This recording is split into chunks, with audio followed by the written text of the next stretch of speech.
The cold iron collar snapped shut around her neck. Have you ever felt the exact moment your hope shattered? Aria's throat burned as the rusted metal bit into her skin. Without warning, the crowd of her own pack members stepped back. As the silence stretched, the dust of the dying sunlit packlands swirled around her bare feet. Truth be told, she didn't fight. She stood perfectly still because fighting only made the alpha hit harder. Around her, crops lay black and rotting in the dirt. Because of that, her pack was starving. To make things worse, they blamed her. They blamed her because she was the only barren female in 50 years. As if the forest watched, the trees seemed to lean in, waiting for the slaughter. Before she could move, Alpha Kaylin shoved her forward. "She is yours," Kaylin spat. Her heart skipped. From the swirling black mist, a nightmare stepped into the dying light. Alpha King Malachi of the Shadows. He was massive. He was terrifying. He was cloaked in raw, bleeding darkness. Under the weight of his stare, Aria shivered. His golden eyes locked onto hers, predatory and hungry. With a single glance, he stripped away her remaining defenses. He brought no gold, he brought no weapons, he brought only dread. In that moment, she remembered a dark bedtime story. Mothers used to whisper about the shadow beasts who dragged bad pups into the dark, skinning them alive to wear their pelts. She didn't know what scared her more. Was it the fanged monster in front of her, or the family that had just sold her for 3 sacks of moldy grain? "Barren." Malachi's voice was a low, chest-rattling growl. "You are sure?" "Useless," Kaylin sneered. "Can't breed.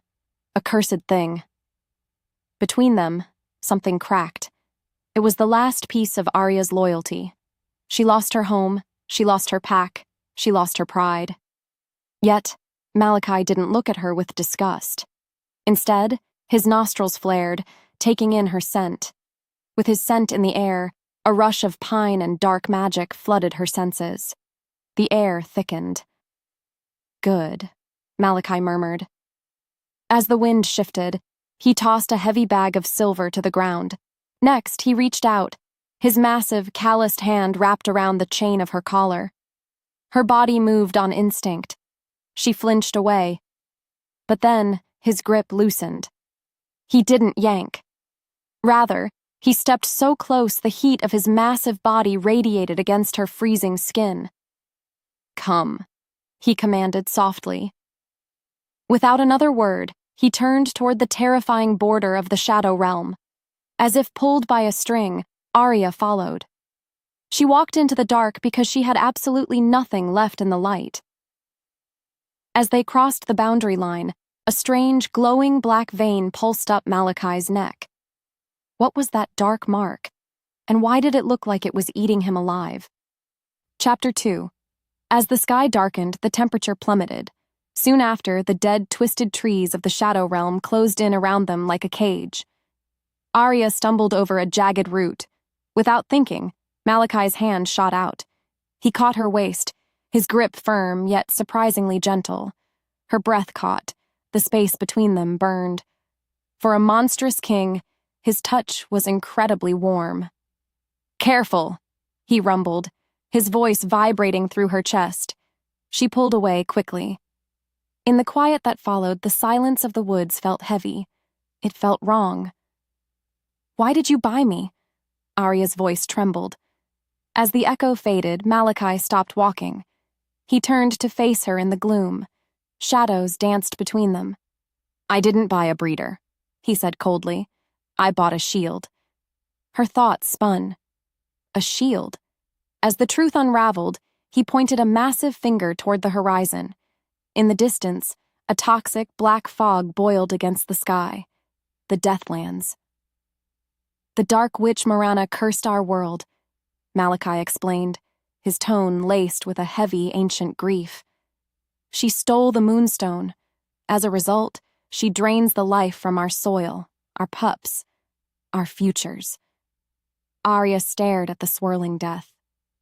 Truth be told, she once heard a tale of an old scout who wandered too close to that mist. The scout returned as a hollow husk, his mind entirely eaten by the dark magic. What would you do if you were told to walk into a place that eats souls? By the time the reality set in, fear gripped her chest. That mist kills anything that lives.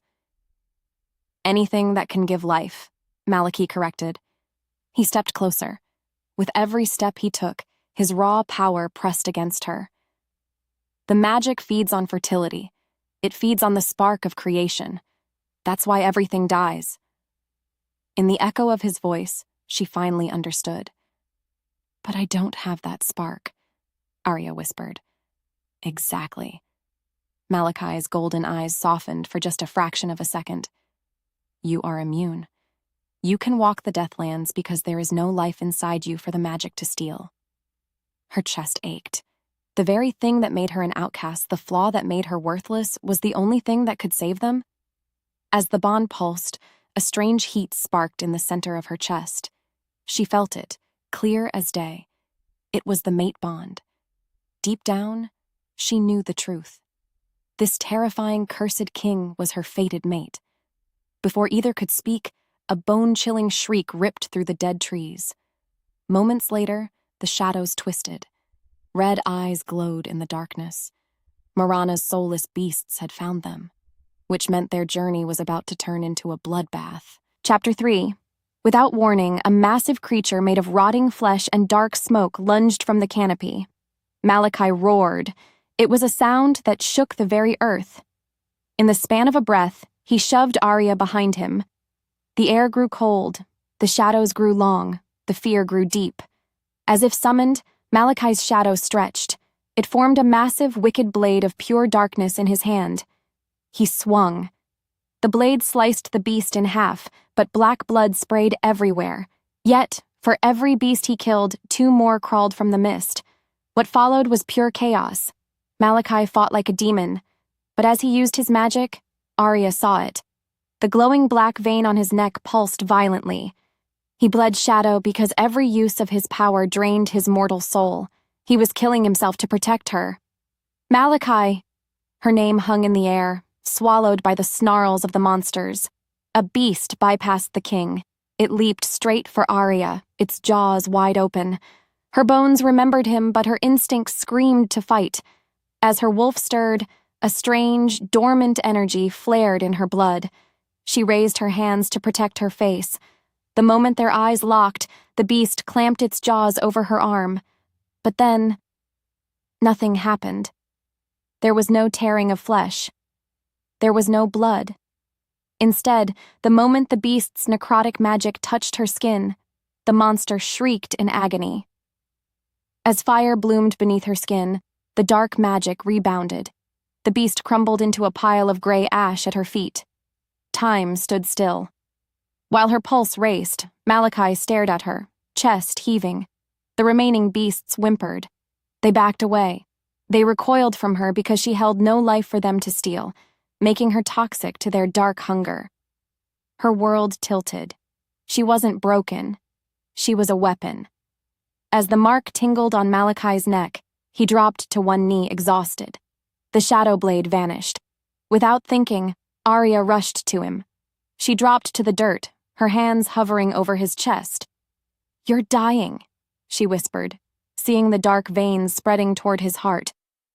"It is the price," he choked out, his golden eyes dimming. "We must keep moving." Even so, he couldn't stand. A growl rose in her throat. A fierce, protective instinct she had never felt before clawed its way to the surface. She grabbed his arm, pulling his massive arm over her small shoulders. Her soul answered the call of her mate. "We are not dying today," Aria said fiercely. "Not in the dark." And just like that, everything changed, pushing them deeper into the terrifying wasteland of the Deathlands. Chapter 4. Without warning, the ash-covered ground vanished beneath their feet. Aria screamed, a raw, terrified sound. She tightened her grip on the massive Alpha King as they tumbled down a steep, jagged embankment. Moments later, they crashed hard into the sunken roots of a massive, petrified tree. Black dust choked the air. Cough, cough. Have you ever felt the icy grip of pure terror squeezing your lungs? By the time the dust settled, Malachi was completely unresponsive. His massive body lay heavy and still against the dark earth. To make things worse, the black veins on his neck were throbbing violently. The shadow magic was eating him alive. He was freezing, he was fading, he was slipping away. Truth be told, Aria had never saved a life.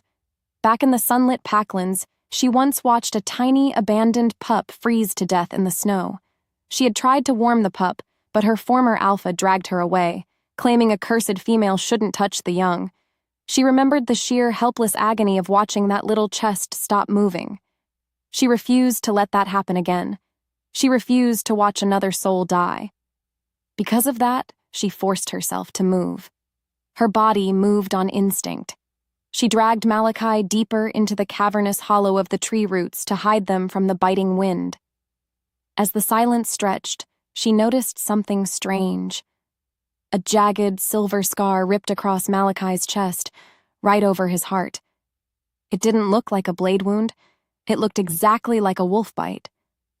Who could possibly get close enough to bite the Alpha King of the Shadows? Before she could think about it, a violent shudder racked his frame. Cold, he rasped. His golden eyes fluttered beneath heavy lids. So cold. In the span of a breath, Aria made a choice. The space between them burned. She ripped off her tattered, freezing outer tunic. Because the dark magic was freezing his blood, he needed raw, living heat to fight the infection. Because he had sacrificed himself for her, she owed him everything. As if pulled by a string, she crawled against his massive side, skin to skin, chest to chest. With his scent in the air, a dizzying wave of pine and dark rain washed over her. Her breath caught. He was built like a mountain of pure muscle. Her chest ached. As she pressed against him, Malachi let out a low, rumbling, "Girl." His massive arms suddenly banded around her waist. He pulled her flush against his burning, feverish body. "Mine," he whispered into her hair. And just like that, everything changed. Chapter 5. That night, the Deathlands raged outside their tiny shelter. The wind howled, a wicked screaming sound. Yet, inside the hollow tree, the air thickened with a different kind of heat. Malachi was burning up. His fever spiked dangerously high. While her pulse raced, Aria clung to him. She rubbed her hands rapidly up and down his arms. No matter how hard she tried, he wouldn't stop shaking. "Malachi," she begged, her voice trembled. "Stay with me." Deep down, she knew the truth. If he died, she died. But it was more than just survival now. As the bond pulsed, a strange, beautiful golden light began to shimmer beneath her own skin. Between one breath and the next, she realized her hands were glowing. What was happening to her? As fire bloomed beneath her skin, the golden light sank directly into Malachi's chest. The moment their eyes locked, his shaking stopped. The horrific black veins on his neck began to shrink. He took a massive, shuddering breath. His golden eyes snapped open. They were no longer cloudy with fever. They were sharp. They were hungry. They were entirely focused on her. Under the weight of his stare, Aria couldn't move. She couldn't breathe. "You," he murmured. His voice was a deep, gravelly purr that vibrated right through her core. "You are glowing." I don't know why," she stammered. As if fate demanded it, he reached up. His large, rough hand cupped her cheek. His thumb brushed over her bottom lip. The tension broke. "You healed me," he said, awe bleeding into his rough tone. He tasted of pine. He tasted of ash. He tasted of raw power. The magic. It didn't just bounce off you. You purified it. Aria stared at him. She didn't know what scared her more, the terrifying power waking up inside her, or the intense, burning desire pooling low in her belly. He leaned in.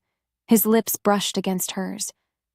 It was a soft, hesitant touch at first, but then it ignited. As her wolf stirred, she kissed him back fiercely. It was a kiss born of survival, born of fear, born of a mating bond too powerful to deny. Her hands tangled in his thick, dark hair. But then, a chilling whisper slithered through the hollow tree. Aria. The voice came from the toxic mist outside. It sounded just like her dead mother, which meant they were no longer alone in the dark. Chapter 6. Come morning, the whispering had stopped, but the dread remained heavy in the air.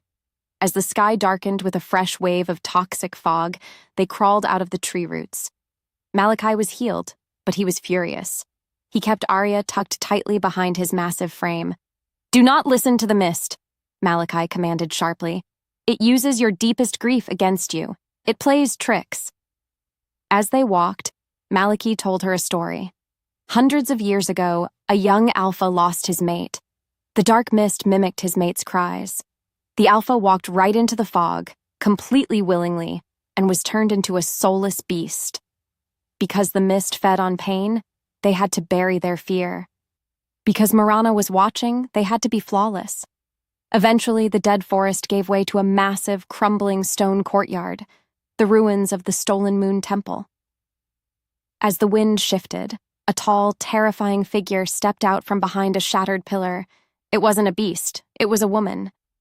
She wore a gown woven from screaming shadows. Her eyes were empty, black voids. Marana. Well, well, Marana sneered. Her voice sounded like grinding stones. The dying king and his broken toy. In the echo of her voice, Malachi snarled. He summoned his shadow blade, ready to fight. "Wait!" Marana laughed cruelly. "I didn't come to kill her, Malachi. Why would I break my favorite battery?" Her world tilted. What did the witch mean by battery? As the truth unraveled, Marana pointed a skeletal finger at Aria. "I cursed her womb so the prophecy couldn't come true, but I also tied her life force to my own. If she dies, I die. But if she lives, her immense blocked power flows directly to me." To make things worse, the ground began to shake violently. The shadows hissed, the mist parted. The true enemy revealed itself. A dozen massive mistwalkers surrounded them, cutting off every single escape route. Because Aria was the key, Marana wanted to capture her, not kill her. Before the words left her lips, Malachi lunged forward, swinging his blade with lethal intent. But the real question was, how could they kill the witch if killing Marana meant killing Aria too? Chapter 7. Without warning, the corrupted mistwalkers charged, and Malachi swung his massive blade of shadows, and black blood spilled across the broken stone. But how do you fight a monster when killing it kills the woman you love? Before she could move, Malachi shoved Aria behind a crumbling stone pillar, and he stood like a massive, unbreakable wall in front of her. "Stay down!" he roared, and his voice violently shook the ground. And the glowing black veins on his neck flared up again. Because of that, Aria knew he was using far too much power. He was bleeding, he was fading, he was dying. Truth be told, Marana just laughed. And her cruel laugh sounded exactly like scraping metal against bone. Because the wicked witch had tied her dark soul to Aria's bright one, Marana felt completely invincible. And she walked through the bloody battlefield like a twisted queen, and her black gown dragged through the dirt. In that moment, Aria remembered a story her grandmother used to tell her. It was a story about a tiny, brave bird that sang to a giant snake. The bird didn't fight with its tiny claws. Instead, the bird sang a song so incredibly pure that the snake fell right asleep, and the little bird easily escaped. Deep down, she knew the truth. She couldn't fight Marana with violence. She had to use her own unique light. Her body moved on instinct. Aria stepped out from behind the safe pillar, and she confidently raised her glowing golden hands. As the truth unraveled, the shiny moonstone embedded deep in Marana's chest began to pulse loudly, and it recognized Aria's pure magic. "What are you doing?" Marana hissed, her black eyes wide with sudden fear. Because Aria's body held absolutely no dark magic, she was the perfect vessel for the pure light. and the golden glow spread from her fingertips all the way up her arms. In fact, she wasn't just a barren wolf. She was the chosen cure for the entire shifter world, which meant the fight was about to change in a very big way, setting the stage for a dangerous gamble. Chapter 8. With every heartbeat, the moonstone glowed brighter and brighter, and Aria walked straight toward the terrifying dark witch.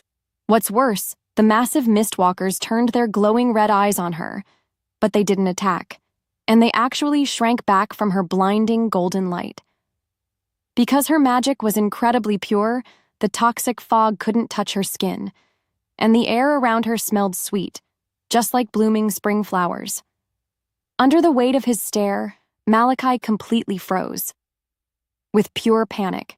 "Aria, no, stop." Yet, she didn't stop, and she reached her small hand out. The moment their eyes locked, Marana violently sneered. "You foolish, broken girl. You are empty. You have absolutely nothing to give anyone." Without another word, Aria grabbed the glowing moonstone right out of the witch's chest. As fire bloomed beneath her skin, raw magic exploded, and it was a blinding flash of silver and shiny gold, and a horrible scratching scream ripped straight from Marana's throat. Have you ever felt your entire soul catch on fire? Aria gasped deeply, and the ancient, heavy curse shattered like a fragile glass window.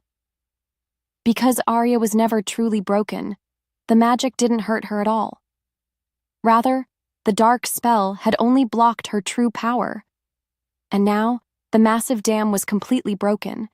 She was powerful, she was fertile, she was totally free. In the span of a breath, Marana turned entirely into gray, dirty dust, and the cold wind blew her away into the dark, and the scary mistwalkers melted into puddles of dark water, and the jagged scar on Malachi's chest, the one Marana's beasts gave him years ago, finally stopped burning.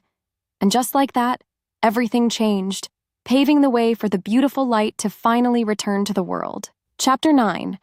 As the sky darkened with soft, clean rain instead of ash, fresh water poured down on the dry deathlands, and tiny green plant sprouts pushed right through the black dirt. Moments later, Malachi dropped his heavy shadow blade, and he fell straight to his knees. As if pulled by a string, Aria ran fast to him, and she threw her soft arms around his massive, muscular neck. With his scent in the air, she breathed in the lovely smell of pine and clean, cold rain. Between one breath and the next, he pulled her tightly into his strong lap, and he crushed his hot mouth against hers. Girl. It was a wild kiss of fire and desperate, happy relief, and his big hands roamed all over her warm body. Because the dark curse was totally broken, their strong mate bond fully snapped into place. Her soul answered, and she kissed him back with everything she had in her. As her wolf stirred, she felt a new, incredible soft warmth low in her belly. The barren shield was completely gone forever, and the true mother of the new shifter realm had finally awakened. Have you ever seen a miracle happen right in front of your eyes? Once upon a time, she was a discarded omega. She was traded for moldy grain. She was tossed away. But now, she was a true queen. She had faced the dark. She had broken the curse. She had claimed her forever king. When her name left his lips, it sounded exactly like a beautiful prayer.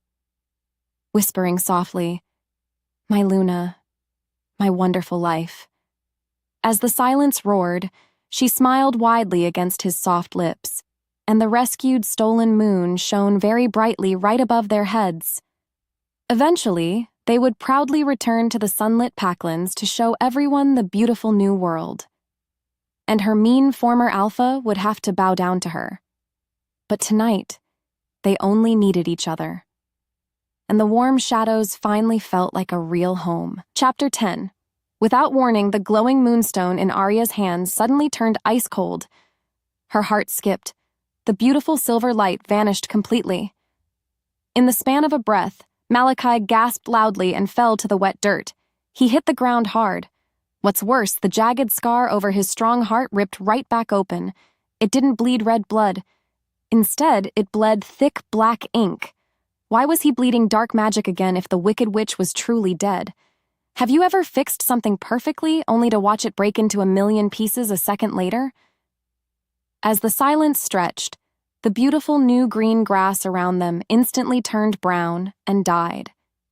The cold air smelled like rotten eggs and burnt wood. Before she could move, a chilling, hollow war horn blew from the far north. Who in the world was blowing the dead horn?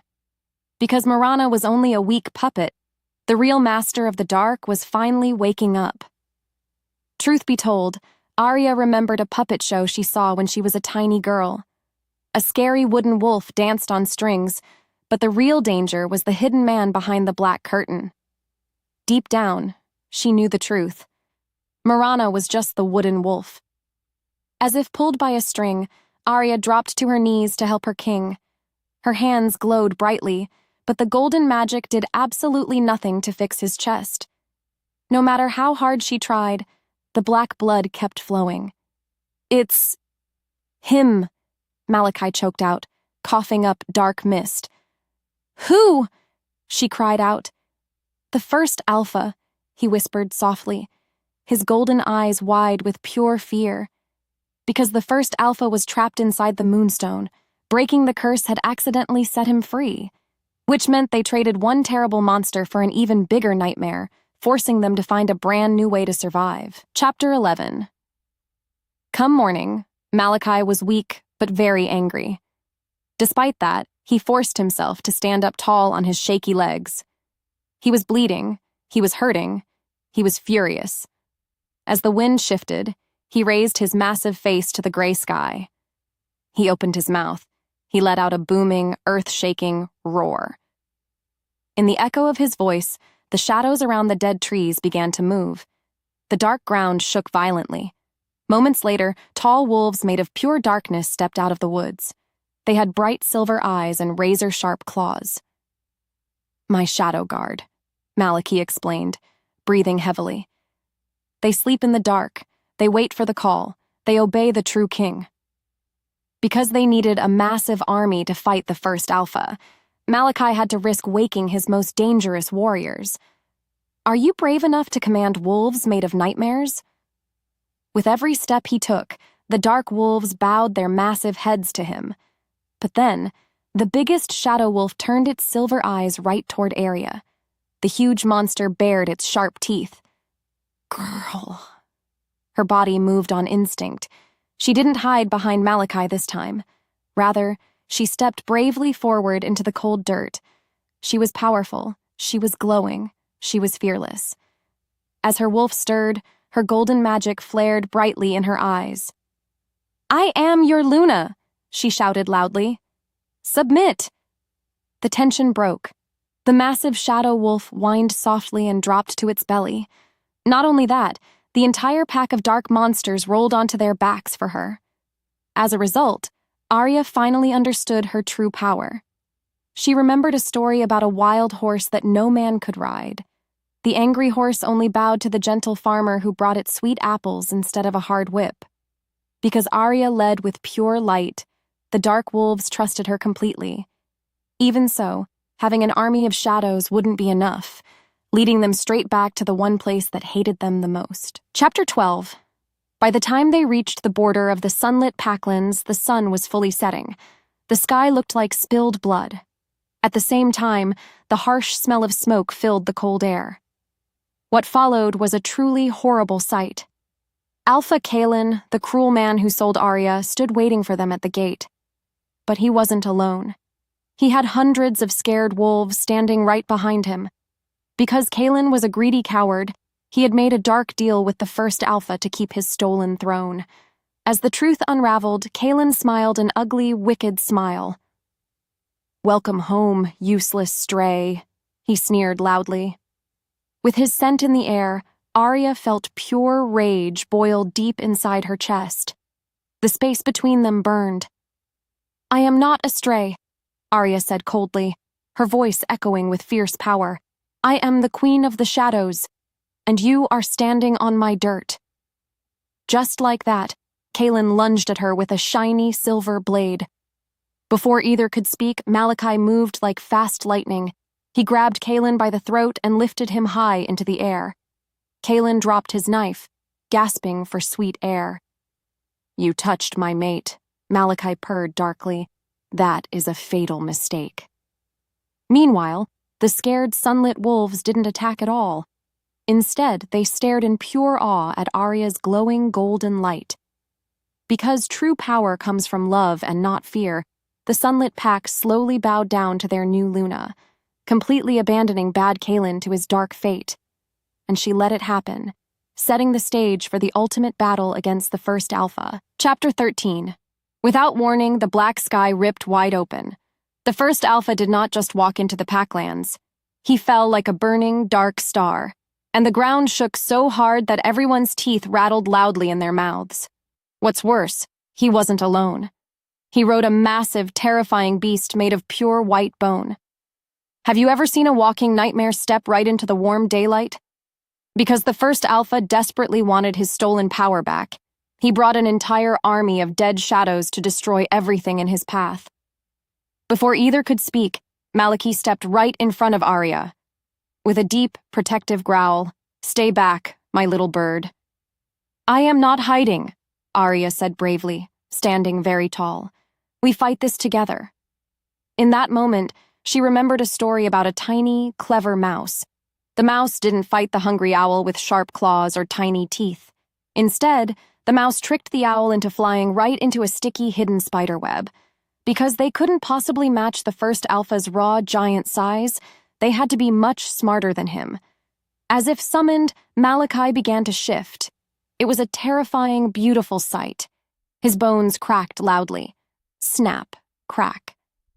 His thick muscles tore and quickly rebuilt themselves under his skin. He was wild. He was free. He was a massive black wolf with glowing golden eyes. But then, a strange question hung in the heavy air. Why did the first alpha stare directly at Aria's belly instead of looking at Malachi's razor-sharp teeth? What followed was pure, bloody chaos. The dark shadow guard clashed violently with the ugly bone beasts. Heavy swords clanged, giant wolves howled loudly. To make things worse, the first alpha raised his pale hand.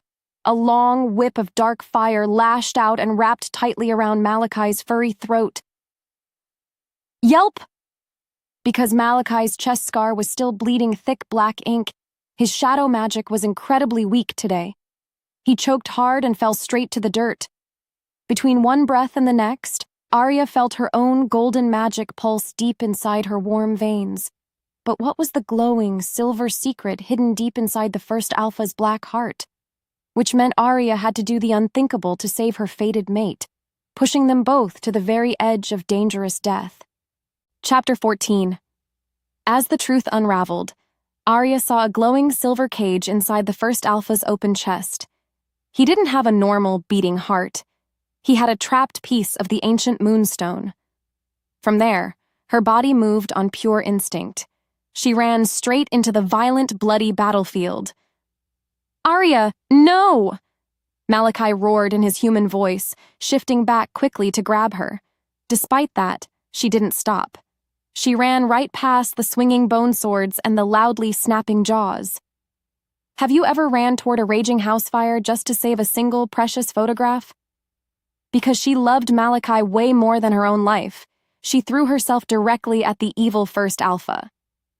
When her name left his lips, the dark villain laughed loudly. With crazy evil joy. "Little glowing battery, you are finally mine." Instead of fighting with her small fists, Aria did something totally crazy. She hugged the first alpha. I once heard a story about a little girl who hugged a freezing, angry porcupine. She got poked with sharp needles, but she warmed the poor animal until its dangerous spikes fell right off. With his scent in the air, a terrible smell of rotting meat and old dirt filled her nose.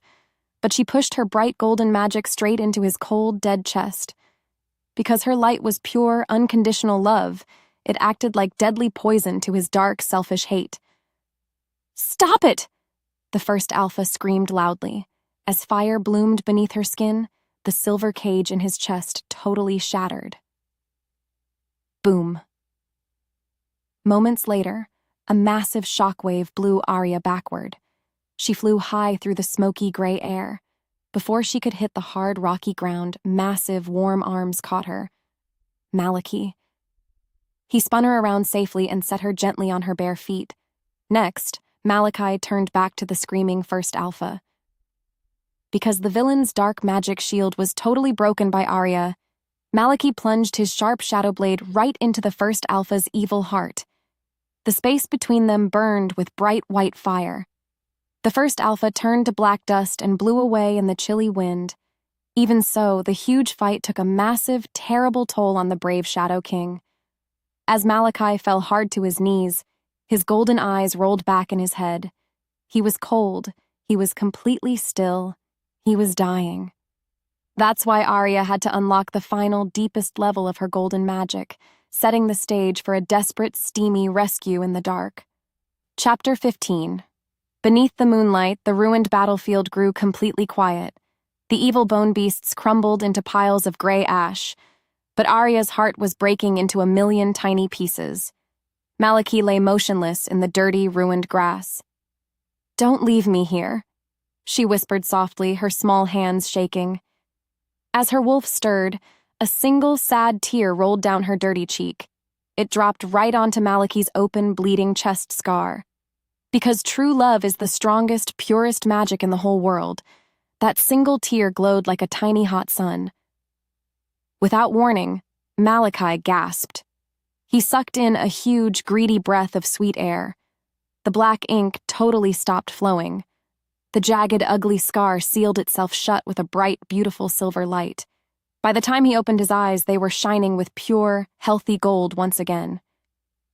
With a soft, deep, rumbling purr. My brave, sweet Luna. Something inside her shifted in a big way. She let out a happy, loud sob and crashed her lips right onto his. It wasn't a gentle, scared kiss. It was a wild, hungry, passionate fire. With every heartbeat, his massive hands pulled her hips flush against his hard body. Growl. Because they had survived the absolute worst day ever, their bodies craved the deep, healing comfort of the mate bond. He kissed her soft neck. He kissed her jaw. He kissed away her salty tears. "I need you," Malachi growled deeply against her warm skin. "Right now, little bird." She didn't know what scared her more, how much she loved him, or how much she truly wanted him. As if the world narrowed to just the two of them, he lifted her right into his strong, muscular arms. He carried her quickly into the large royal tent that the sunlit wolves had quickly built for them. The air thickened with pure desire. Inside the quiet tent, it smelled like warm vanilla and spicy pine. He laid her gently on the soft, thick furs. Truth be told, Aria had always felt broken and useless in bed before, but under his adoring, hungry gaze, she felt like a total, beautiful goddess.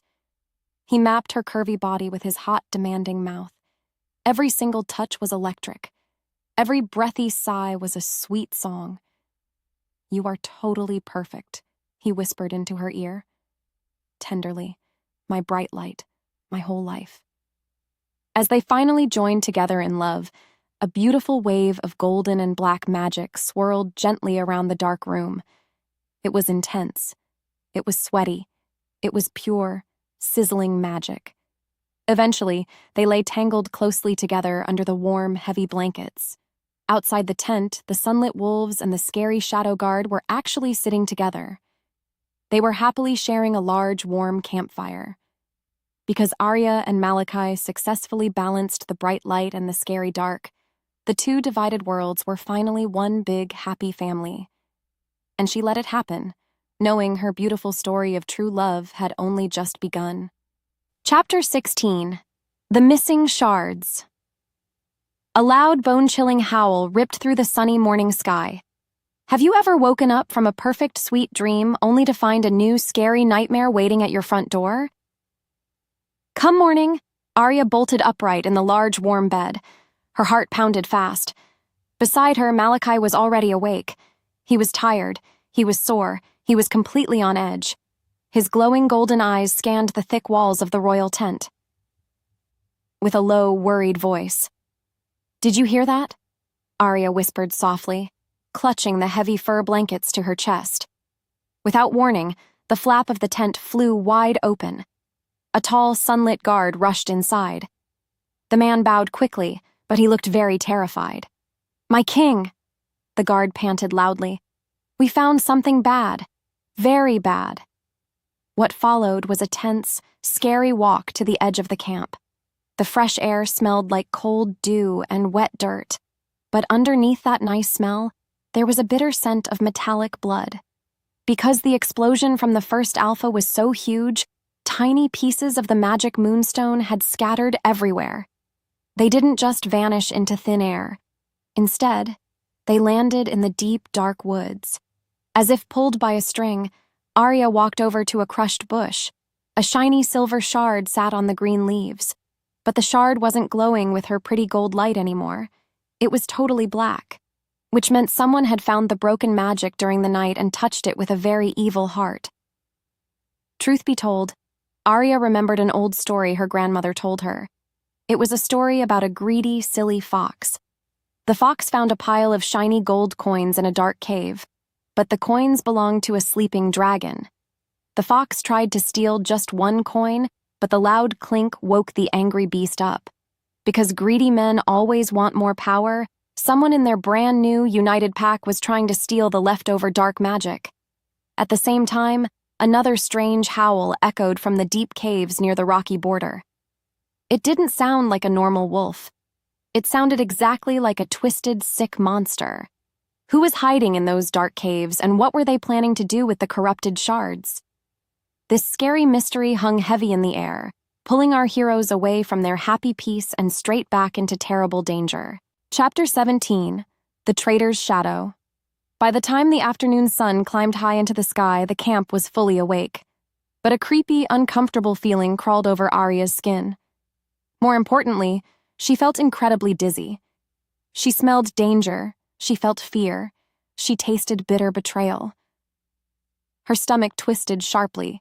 She grabbed the edge of a wooden table to stay standing. "Are you okay, little bird?" Malachi asked.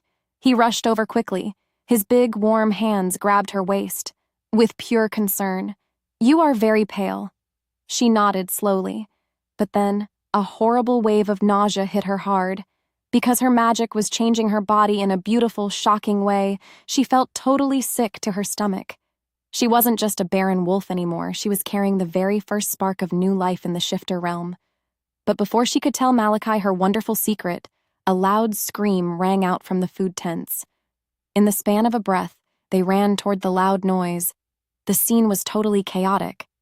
Several sunlit wolves were fighting each other with sharp teeth and heavy fists. What would you do if the person guarding your back suddenly held a sharp knife to your throat? Not only that, the leader of the fight was a wolf named Silas. Silas used to be Alpha Kalen's best friend. Now, his eyes didn't look normal. They were completely black, just like Marana the Wicked Witch. Because the traitor wore a friendly face, nobody saw his evil attack coming. Silas held a dark moonstone shard tightly in his hand. "We will never bow to a Shadow King," Silas yelled loudly, "and we will not serve a fake, glowing witch." I once heard a story about a beautiful red apple. It looked so sweet and crunchy on the outside. But a tiny, nasty worm lived deep inside the core. Silas was the nasty worm inside their new, happy family. Rather than talking nicely, Silas threw the dark shard right onto the ground. Instantly, thick black smoke exploded into the air. The smoke wrapped around Silas and his angry followers, turning them into massive, twisted half-wolves. As a result, a massive, scary brawl broke out right in the middle of their home. And just like that, the fight for their pack's true soul violently began. Chapter 18, The Golden Heir. Without thinking, Malachi shifted into his giant black wolf form. Growl! He leaped right through the air. He crashed hard into Silas, knocking the traitor into a wooden wagon. Crash! Wood splintered loudly. Dust flew everywhere. On the other hand, Aria didn't hide. She stayed right in the middle of the fighting, but the dizzy, sick feeling returned stronger than ever. Can a tiny, fragile spark of light survive in a room totally filled with dark water? Because a mother wolf is the most dangerous creature alive, a sudden, fierce heat exploded in Aria's chest. She wasn't just fighting for herself today. She was fighting for her tiny, unborn pup. As if fate demanded it, she raised both of her hands high into the smoky air. With a loud, commanding shout, "Enough!" she screamed. Her golden magic didn't just glow this time. It shot out of her body like a massive, blinding wave of pure sunshine. The golden wave slammed into the dark, twisted traitor wolves. The moment the light touched them, the evil men shrieked in total agony. Hiss! The dark smoke burned right off their hairy bodies. They shrank down, turning back into normal, naked men who fell crying into the dirt. Even so, Silas was very stubborn. He jumped up from the broken wagon. He held a sharp, silver dagger. He ran incredibly fast straight toward Aria's belly. Before the blade could even touch her soft skin, a giant black paw swatted Silas hard across the face. Smack! Malachi pinned the traitor down to the ground. His massive jaws snapped loudly right next to Silas's ear. They fought for love. They fought for peace. They fought for their future family. Eventually, the camp grew totally quiet. The traitors were tied up tightly with thick ropes. Malachi shifted back into his human form. He was breathing heavily. He walked over to Aria and pulled her into a very tight, warm hug. "You used so much magic," he whispered worriedly. "Are you hurt?" Deep down, she knew the truth. She looked up into his handsome face. She placed his large, warm hand right over her flat belly. Softly, with tears of joy, "I am not hurt. I am pregnant." The space between them burned with pure, sweet shock. Malachi's golden eyes went wide. He dropped to his knees right in the dirt. He pressed his face against her tummy and let out a happy, vibrating purr. Yet, as the happy couple celebrated their beautiful miracle, the dark caves in the distance howled one more time, which meant their biggest adventure was truly just starting, forcing them to protect their golden heir from the scary, unknown shadows still hiding in the deep mountains. Chapter 19. The Howl of the Void. Without warning, the ground beneath the camp shuddered like a dying giant. Aria gasped, clutching her belly as the very earth groaned. In the span of a breath, Malachi was at her side, his protective growl vibrating through the floorboards like a low-frequency warning. What's worse, the howl from the distant caves wasn't just a sound anymore. It was a psychic wave that made every wolf in the clearing drop to their knees in agony. Have you ever felt a sound so heavy it threatened to crush your soul? Truth be told, Aria knew the truth. The darkness wasn't just hiding in the mountains, it was calling to their child. Because the baby held the first union of shadow and sun, it was a beacon for every remaining horror left behind by the first alpha. "They are coming for the air," Malachi rasped, his face pale beneath his dark stubble. "Not for me. Not for you. For the seed of our future." As if pulled by a string, Aria stood. Despite the lingering weakness from the morning's battle, her golden aura flared, steady and fierce. She didn't feel like a victim anymore. She felt like a fortress. "Let them come," she said. Her voice didn't tremble. Instead, it echoed with the weight of a queen.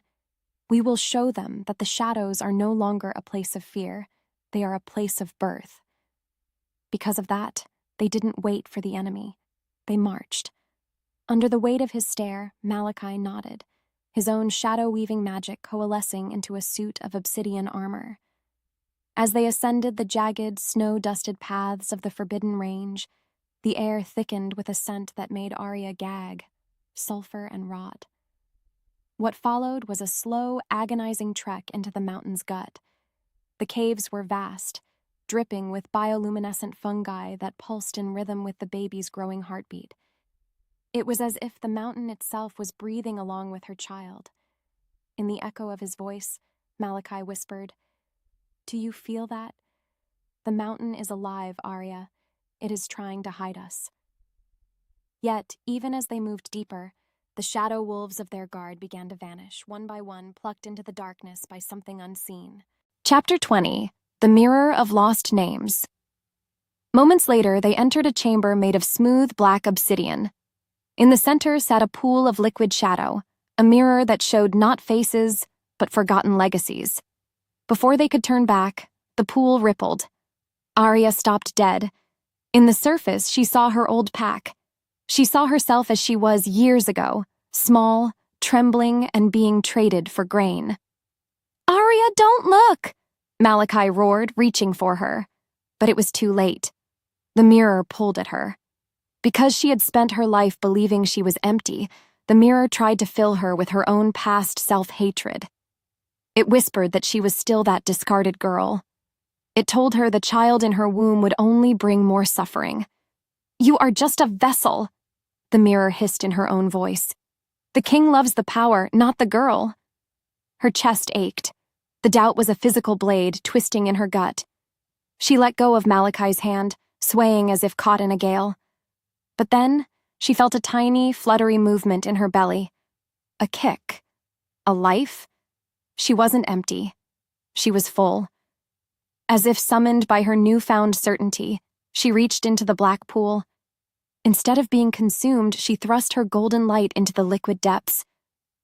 "I am not the girl you sold," she shouted. The mirror shattered. The sound was like 1,000 bells ringing at once. What's worse, the chamber walls began to melt away. The cave wasn't a cave. It was a prison for the first Alpha's lost servants, and they were finally free from his control. But their freedom had a cost. A massive, spectral entity, a collective of all the forgotten souls the first Alpha had consumed, rose from the floor. It didn't want to kill them, it wanted to be recognized. Chapter 21: The Final Threshold. The space between them burned as the entity loomed, a towering shape of shifting smoke and sorrow.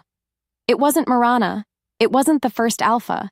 It was the collective weight of every shifter who had ever been discarded or forgotten. "To pass," the entity intoned, its voice 1,000 whispers. "One must acknowledge the pain so it can be laid to rest forever." Malachi stepped forward, his eyes wet. He reached into his mind and spoke the names of the family he lost, finally giving his grief a voice. It poured out of him like black bile, and the entity absorbed the weight, turning from smoke to starlight. He collapsed, sobbing, his burden finally lifted. Then, it looked at Aria. She thought of the cold winters. She thought of the hunger. She thought of the day she was traded. "I remember," Aria whispered, her eyes bright with unshed tears. "I remember the cold, and I choose to be the warmth." She stepped forward, and instead of fighting, she embraced the swirling smoke. Because she had learned to love her own broken parts, she could offer that same grace to the ghosts of the past. She poured her golden light into the entity, not to destroy it, but to soothe it. The shadows swirled, turned gold, and dissolved into a gentle rain of light that showered the entire mountain range. As the silence roared, the cave faded. They were standing on the peak, looking down at the sunlit packlands below. The blight was completely gone. Malachi pulled her into his arms, burying his face in her neck, holding her as if she were the only real thing in the world. "It's over," he murmured, his voice thick with relief. Truly over. She looked at her belly, then at the horizon. The sun was rising, painting the world in colors she had never dared to imagine. Truth be told, they had been through hell, but they had come out as creators. With his scent in the air, the future didn't feel like a dark mystery anymore. It felt like a promise. And just like that, everything changed, leaving them to descend the mountain not as survivors, but as the architects of a brand new dawn. Chapter 22: The Coronation of Light. Without warning, the descent from the mountain was not a journey through darkness, but a triumph of golden light. Aria felt the pulse of the earth beneath her feet, alive and thriving. Moments later, they reached the base of the Forbidden Range. What followed was a sight that stole the breath right from her lungs. The sunlit packlands, once a dust-choked graveyard, were now blooming. Vibrant wildflowers carpeted the hills, and the scent of rain-washed pine clung to the air. Because the shadow entity had been laid to rest, the very atmosphere felt lighter, cleaner, and full of hope. Truth be told, Aria had spent her life believing the world was a cold, hard place. But as she watched her former pack members emerge from their dens, eyes wide with awe at the sight of their queen, she realized the world was only as dark as she had allowed it to be. Before she could move, Alpha Kalen, once her tormentor, stepped forward. He looked small, broken, and humbled. He knelt in the dirt, pressing his forehead to the earth. "My queen," he murmured, his voice cracking, "we do not deserve your light." As if pulled by a string, the entire pack followed his lead. Hundreds of wolves bowed their heads. In the echo of his voice, Aria looked at Malachi. He stood tall, his hand resting possessively, tenderly, on the small of her back. In that moment, she realized she didn't want revenge. She wanted a future. "Rise," Aria commanded, her voice ringing out clear and steady. "The time for trading wolves as cattle is over. We are one pack now, one family." Between one breath and the next, the tension that had defined her entire existence simply dissolved. Chapter 23, The Promise of Tomorrow. That night, the camp transformed into a festival of life. Music played, a rhythmic, drum-like beat that echoed the joy of a people who had forgotten how to laugh. The space between them burned as Malachi pulled Aria onto the center stage of the celebration. He looked at her with such raw, unadulterated adoration that it made her chest ache. With his scent in the air, the scent of her mate, her protector, her home, the fear of the past felt like a dream. Whispering softly, "You have built a world, my Luna," he murmured against her ear, his hand tracing the gentle curve of her belly. She leaned into him, letting the weight of her crown, not of gold, but of acceptance, settle onto her shoulders. "We built it," she corrected him, smiling. Because the shadows and the light had finally merged, the pup growing inside her would never know the cold or the hunger. The child would be the living bridge between two realms that were once sworn enemies. Still, Aria caught a glimpse of the distant, jagged mountains one last time. They looked peaceful now. The void was gone. What's worse, or perhaps what's better, was the realization that the adventure didn't end with a happily ever after. It ended with a beginning. As if fate demanded it, she looked up at the moon. It was full, brilliant, and whole, mirroring the wholeness she finally felt in her own heart. The wind carried his name, a promise of nights by the fire, of raising a pup in a world they had fought to save, and of the quiet, beautiful days that lay ahead. Shadows danced between them, but they were no longer enemies of the light. They were merely the cloak that allowed the stars to shine brighter. Her soul answered the peace of the night. And just like that, the story of the barren wolf, now the mother of all, began its most beautiful chapter yet. The end.